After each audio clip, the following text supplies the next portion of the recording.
America में भीड़ ने जो उत्पात मचाया वो पूरी तरह से निंदनीय है, लेकिन क्या भारत में पिछले 2 साल से किसी न किसी मुद्दे को लेकर भीड़ को इकट्ठा करके ऐसी ही कोशिश लगातार की नहीं जा रही? और इसके पीछे वही लोग हैं जिन्हें देश की जनता बार बार और चुनाव दर चुनाव नकार चुकी है। इनके तर्क और मुद्दे हर बार अलग होते हैं, पर तरीका एक ही। किसी संवेदनशील मुद्दे पर आक्रोश पैदा करो, भीड़ को इकट्ठा कर सरकार की विश्वसनीयता और नियत पर सवाल खड़े करो और संस्थाओं और व्यवस्थाओं को लांछित करो। पिछली सर्दियों में दिल्ली की सड़कों पर CAA के विरोध के नाम पर आम जनजीवन ठप्प कर दिया गया था और अब कृषि कानून के विरोध के नाम पर दिल्ली में कुछ वैसा ही करने की कोशिश की जा रही है। वे कहते हैं या तो कृषि कानूनों को वापस लो या फिर वह दिल्ली को चलने नहीं देंगे। इतना ही नहीं, अब तो धमकी गणतंत्र दिवस की परेड को लेकर भी एक तरह से रोकने की दी जा रही है। कृषि कानूनों के विरोध के नाम पर इस बार देश की गणतंत्र दिवस परेड के समानांतर एक अलग परेड आयोजित करने की घटिया कोशिश की जा रही है। ऐसा अराष्ट्रीय कार्य पहली बार नहीं हो रहा। जनवरी 2014 में भी आम आदमी पार्टी ने गणतंत्र दिवस परेड के विरोध में बोट क्लब के पास धरना दिया था। जब देश में कांग्रेस की सरकार थी तब भी कड़ाके की ठंड में फुटपाथ पर सोने का नैरेटिव चलाया गया था। केजरीवाल से लेकर योगेंद्र यादव सब सड़कों पर लेटे थे। आज भी कृषि कानून का विरोध करने वाले कई चेहरे वही हैं जिन्हें देश की जनता चुनावों में बार बार नकार चुकी है। किसानों का नेतृत्व करने वाले एक प्रमुख नेता हैं हन्नान। हन्नान अपने को किसान नेता कहते हैं, पर असल में वे CPM के पोलित ब्यूरो के सदस्य हैं।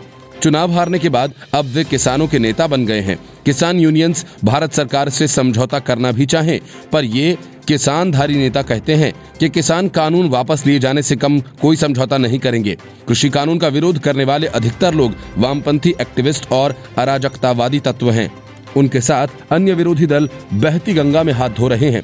2014 और 2019 के दोनों ही चुनावों में हार चुके ये लोग अब एक चुनी हुई सरकार को कृषि बिलों के नाम पर मात देना चाहते हैं। माना जा रहा है कि कृषि कानूनों में परिवर्तन किए जाने की गुंजाइश है। अपना देश इतना बड़ा है कि हर प्रदेश के किसान एक कानून से खुश नहीं हो सकते। देश के अलग अलग प्रदेशों में अलग अलग फसलें उगाई जाती हैं, इसलिए अलग अलग किसानों की अलग अलग परेशानियां हो सकती हैं। पंजाब और हरियाणा के किसान मुख्यतः धान और गेहूं पैदा करने वाले हैं। इनकी कुछ जायज मांगे हो सकती हैं। इन्हें नए कानूनों में शामिल किया जाना चाहिए। ये आमने सामने बैठकर बातचीत में लचीलापन अपनाकर ही हो सकता है। और तो और कृषि कानून के बहाने ऐसे तत्व किसान और उद्योगों के बीच एक कृत्रिम दीवार खड़ी करने का काम कर रहे हैं। सब जानते हैं कि कृषि और उद्योग एक दूसरे के विरोधी नहीं बल्कि एक नदी के 2 किनारों की तरह हैं। किसानों को भड़काकर ये मूलतः विकास विरोधी दल उद्योगों को कृषि के सामने खड़ा करना चाहते हैं। ये कैसा तर्क है? जो उद्योग के लिए सही है वह कृषि के लिए गलत है। देश को उद्योग भी चाहिए क्योंकि उन्हीं से रोजगार मिलेगा, और कृषि भी चाहिए क्योंकि पेट भी उसी से भरेगा, और इन दोनों में कोई द्वंद्व और विरोधाभास नहीं है। लेकिन कुछ अतिवादी लोग इस देश में उद्योगों के खिलाफ माहौल बना रहे हैं। ये वही लोग हैं जिन्होंने पश्चिम बंगाल को एक अच्छे खासे खुशहाल तथा उन्नत विकासमान और संपन्न राज्य से अपने शासन में एकदम पिछड़ा राज्य बना दिया। ऐसा वे अब पंजाब में भी करने पर आमादा हैं। कृषि कानून के विरोध के नाम पर चल रहा प्रदर्शन भीड़ तंत्र का ही एक नमूना है। याद कीजिए, जब नागरिकता कानून का मामला आया था तब भी कुछ लोगों ने सार्वजनिक तौर पर भाषण देकर कहा था अब तो फैसला सड़कों पर ही होगा। भीड़ को उकसाने की कार्रवाई तब भी हो रही थी और भीड़ को उकसाकर जनता को बरगलाने की कार्रवाई अभी भी हो रही है। यह बेहद खतरनाक प्रवृत्ति है। इस नाते ट्रंप समर्थकों ने लोकतंत्र पर जो हमला किया उसमें भारत में जो चुनी हुई सरकार है उसके खिलाफ वही हो रहा है। दोनों में बुनियादी सोच के तौर पर कोई ज्यादा फर्क नहीं है। लोगों के दर्द का इस्तेमाल कर उन्हें इकट्ठा करके अराजकता और असंतोष पैदा करना लोकतंत्र नहीं, भीड़ तंत्र है। ध्यान देने वाली बात यह है कि इनमें से ज्यादातर तत्व चीन की निरंकुश व्यवस्था को अपना आदर्श और वहां की कम्युनिस्ट पार्टी को अपना आका मानते हैं। इसलिए भारत सहित दुनिया के लोकतंत्र को सबसे बड़ा खतरा इस समय चीन की अधिनायकवादी व्यवस्था से नहीं बल्कि अपने ही भीतर बसे इन तत्वों से है जो सड़कों पर आकर भीड़ को लाठी से देश को हाँकने के लिए कहते हैं। इस आंदोलन का नतीजा कुछ भी हो, नुकसान हम सब का ही होने वाला है। यह भीड़ तंत्र लोकतंत्र का दुश्मन है। Bureau report, news of India. भ्रष्टाचार से निपटने के लिए यूपी के सीएम योगी आदित्यनाथ ने ऐसा कदम उठाया जिसकी मिसाल दी जा रही है। मामला दंगाइयों से सार्वजनिक संपत्ति के नुकसान की वसूली का हो या फिर माफियाओं की अवैध प्रॉपर्टी पर बुलडोजर चलाने का, उत्तर प्रदेश के मुख्यमंत्री योगी आदित्यनाथ विभिन्न मुद्दों पर ऐसे कड़े फैसले लेते हैं जो मिसाल बन जाते हैं और दूसरे राज्यों के लिए अनुकरणीय। एसडीएम को तहसीलदार और अधिकारी को चपरासी बना देने की कहानी कहीं आपने सुनी नहीं होगी। दंगाइयों और माफियाओं के बाद अब योगी आदित्यनाथ ने भ्रष्ट अधिकारियों के खिलाफ कार्रवाई शुरू कर दी है। यूपी में एक एसडीएम लेवल के अधिकारी को डिमोट कर तहसीलदार बना दिया गया और एक दूसरे अधिकारी को चपरासी। भ्रष्टाचार के खिलाफ जीरो टॉलरेंस की नीति अपनाते हुए यूपी सरकार ने प्रदेश के सूचना विभाग में तैनात 4 अपर सूचना अधिकारियों को डिमोट कर दिया। उन्हें चपरासी, चौकीदार और सिनेमा ऑपरेटर और प्रचार सहायक के पद दे दिए गए। नवंबर 2014 में जब यूपी में अखिलेश यादव के नेतृत्व में समाजवादी पार्टी की सरकार चल रही थी, तब इन सब का गलत ढंग से प्रमोशन किया गया था। इन्हें नियम के विरुद्ध तरीके से आगे बढ़ाया गया था। अब इन सभी को अपने अपने मूल पदों पर वापस भेज दिया गया है। क्षेत्रीय प्रचार संगठन के तहत चारों कर्मचारी सूचना कार्यालय में तैनात थे, जहां ये चारों कर्मचारी पदोन्नति के बाद अधिकारी बना दिए गए। सूचना निदेशक शिशिर द्वारा जारी किए गए आदेशानुसार बरेली अपर जिला सूचना अधिकारी नरसिंह को डिमोट कर चपरासी बना दिया गया। वहीं मथुरा अपर जिला सूचना अधिकारी विनोद कुमार शर्मा को पदावनत कर सिनेमा ऑपरेटर कम प्रचार सहायक पद दे दिया गया। वहीं बाकी बचे 2 अधिकारियों में से भदोही के अपर जिला सूचना अधिकारी अनिल कुमार सिंह को डिमोट कर सिनेमा ऑपरेटर कम प्रचारक सहायक का पद थमा दिया गया। ये आदेश तत्काल प्रभाव से लागू किया गया है। इन अधिकारियों को अपना मूल पद संभालकर मुख्यालय को रिपोर्ट करना है। इसके पहले नवंबर 2020 में उत्तर प्रदेश के मुख्यमंत्री कार्यालय ने बताया था कि योगी आदित्यनाथ ने तहसील सरधना के और मेरठ के एसडीएम से तहसीलदार के पद पर डिमोट करने का भी आदेश दिया है। Bureau report, news of India.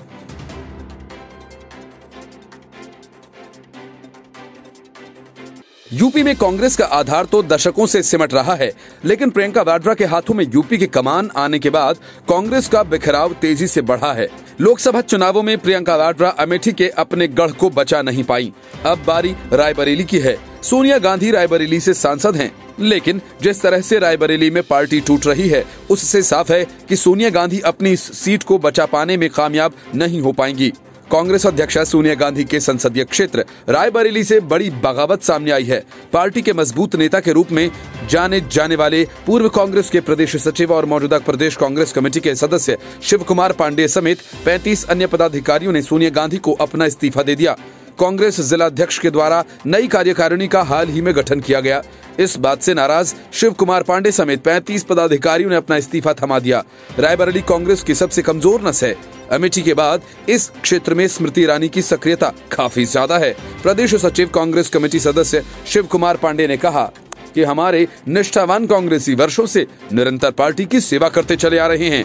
Party को कमजोर करने के लिए जिला अध्यक्ष और अन्य जिला स्तरीय पदाधिकारी कार्य कर रहे हैं। हाल ही में गठित ब्लॉक की नई कार्यकारिणी में पुराने कार्यकर्ताओं को तवज्जो न देकर अन्य पार्टी से आए लोगों को महत्वपूर्ण पद पर बैठा दिया गया है। 26 दिसंबर को ही केंद्रीय मंत्री स्मृति ईरानी ने अमेठी के गौरीगंज में कहा था कि 2024 में रायबरेली में भी बीजेपी का कमल खिलेगा। उसके ठीक 13वें दिन कांग्रेस में इस तरह की बगावत ने राजनीतिक सरगर्मियां बढ़ा दी हैं। वहीं ईरानी का बयान भी अब चर्चा का विषय बन गया है। शिव कुमार ने पार्टी के भीतरघात का जिक्र करते हुए कहा कि इसमें कई अनुभवहीन हैं। 1 साल पहले तक जो पार्टी में सदस्य भी नहीं थे, उन्हें जिम्मेदारी दी जा रही है और जो लगातार निष्काम भाव से 30 सालों से पार्टी की सेवा कर रहे थे, उन्हें पार्टी से निष्कासित किया जा रहा है, जिससे पार्टी की नींव कमजोर हो रही है। कांग्रेस नेता ने कहा कि जैसे अमेठी में सांसद की कुर्सी कांग्रेस से छिन गई, वैसी ही दशा इस जिले में भी होती जा रही है। इसको लेकर सांसद ने कांग्रेस अध्यक्षा सोनिया गांधी को पत्र लिखा। इसके अलावा शिव कुमार ने दावा किया कि आलाकमान की ओर से ध्यान नहीं दिया गया तो इस्तीफा देने वाले कार्यकर्ताओं का सिलसिला आगे भी जारी रहेगा। हालांकि अभी तक किसी का भी इस्तीफा स्वीकार नहीं किया गया। इतने इस्तीफे एक साथ सामने आने के बाद भी जिले के पदाधिकारी इस मामले में कुछ भी बोलने को तैयार नहीं हैं।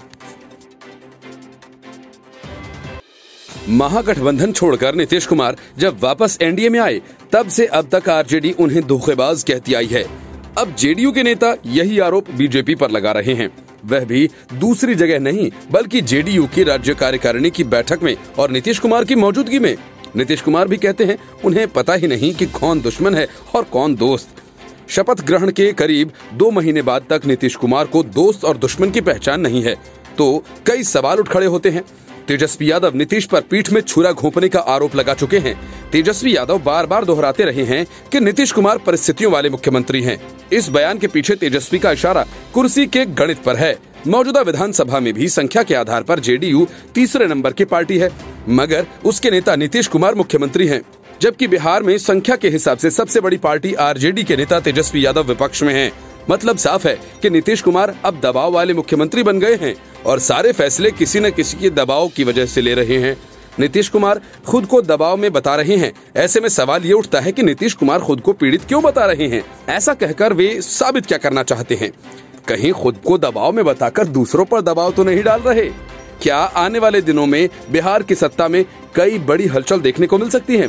जेडीयू प्रदेश कार्यकारिणी की बैठक में ही नीतीश कुमार ने कहा कि एनडीए में सब कुछ 5 महीने पहले ही तय हो जाना चाहिए था। कोरोना की वजह से कम समय मिला। कोरोना सिर्फ नीतीश कुमार या उनकी पार्टी की तैयारियों के लिए रोड़ा बनी हो, ऐसी तो कोई बात नहीं है। बिहार समेत पूरी दुनिया ही इससे प्रभावित रही। ये एक सच्चाई है और इसे कोई इनकार नहीं कर सकता। मगर जब बिहार बीजेपी के चुनाव प्रभारी बनकर देवेंद्र फडणवीस पटना आए थे तो उनके साथ सीट बंटवारे को लेकर कई दौर की बैठकें हुई। पटना से लेकर दिल्ली तक बैठकों का दौर चलता रहा और इन तमाम बैठकों में नीतीश कुमार के सियासी कमांडर आरसीपी सिंह, ललन सिंह, संजय झा की सक्रियता दिखी। बाद में कई दूसरे नेताओं को भी शामिल किया गया। इन नेताओं पर नीतीश कुमार काफी भरोसा करते हैं। ऐसे में सियासत के माहिर रहे नीतीश कुमार से कहां चूक हो गई, उनका गुणागणित कहां गड़बड़ा गया? कम से कम बिहार की राजनीति में जो नीतीश कुमार को जानता है वो तो इसकी उम्मीद बिल्कुल नहीं करेगा। बिहार में पिछले 15 साल से नीतीश कुमार इकलौते ऐसे नेता हैं जिनके आसपास सीएम की कुर्सी चक्कर काटती रहती है। राज्य में चाहे उनकी पार्टी की हैसियत जो भी हो, बिहार की राजनीति और सत्ता को अपने हिसाब से चलाने वाले नीतीश कुमार आजकल दबाव महसूस कर रहे हैं। आखिर वो दबाव क्यों महसूस कर रहे हैं? क्या वो राज्य की राजनीति और फैसलों में बीजेपी के बढ़ते दबदबे से परेशान हैं? 2 दिन में उन्होंने एनडीए गठबंधन को लेकर 2 बड़े बयान दे डाले, जिसमें एक तो दोस्त और दूसरा दुश्मन वाला, जबकि दूसरा मंत्रिमंडल विस्तार से जुड़ा हुआ है। मंत्रिमंडल विस्तार को लेकर उन्होंने कहा कि बीजेपी की ओर से अब तक कोई बातचीत नहीं की गई है। बीजेपी नेताओं के साथ बैठक में सरकार के कामकाज को लेकर चर्चा हुई। बीजेपी नेताओं के साथ बैठक के दौरान कैबिनेट विस्तार पर कोई चर्चा नहीं हुई। जब तक पूरी बातचीत नहीं हो जाती कैबिनेट विस्तार कैसे होगा? कैबिनेट विस्तार में इतनी देरी पहले कभी नहीं हुई। मैं हमेशा पहले ही कैबिनेट विस्तार कर देता था। राज्य कार्यकारिणी की बैठक में ही नीतीश कुमार ने संकेत दिए कि 2015 से भंग कमेटीज जल्द ही गठित होंगी। कार्यकर्ताओं को इनमें जगह दी जाएगी। हम चाहते थे कि कमेटीज बने, लेकिन सहयोगी दल नहीं चाहते। 2015 में सहयोगी दल आरजेडी और कांग्रेस थी, मगर उसके बाद तो बीजेपी ही हो गई। नीतीश कुमार का इशारा किसकी तरफ था, अंदाजा ही लगाया जा सकता है।